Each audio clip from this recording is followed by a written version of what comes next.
ప్రతిపక్ష పార్టీలను ఎవరు పట్టించుకోరు. అధికారంలో లేని వారిని విమర్శించి కూడా ప్రయోజనం లేదు.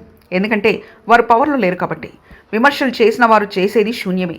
కానీ విచిత్రంగా ఆంధ్రప్రదేశ్ కాంగ్రెస్ చీఫ్ వైఎస్ షర్మిల కూటమి ప్రభుత్వం పట్ల సాఫ్ట్ కార్నర్తో ఉండడం ఇప్పుడు పార్టీలో చర్చనీయాంశమైంది. ఇలా అయితే ఉన్న 4 ఓట్లు కూడా వచ్చే అవకాశం లేదని సొంత పార్టీ నేతలే అంటున్నారు.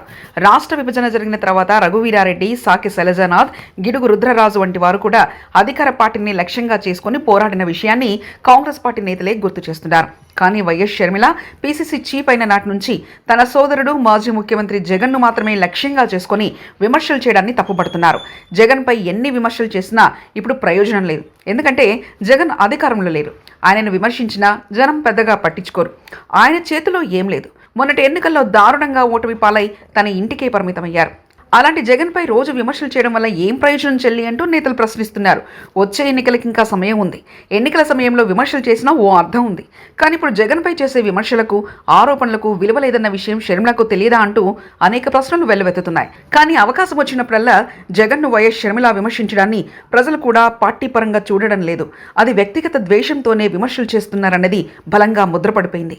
జగన్ గత ఎన్నికల్లో ఓటమి పాలైంది తన వల్లనే అనుకునే భ్రమలో షర్మిల ఉందని, కానీ దాని నుంచి బయటకు వస్తేనే కొంత పార్టీతో పాటు ఆమె కూడా ప్రయోజనం అని నెట్టింట ప్రశ్నిస్తున్నారు.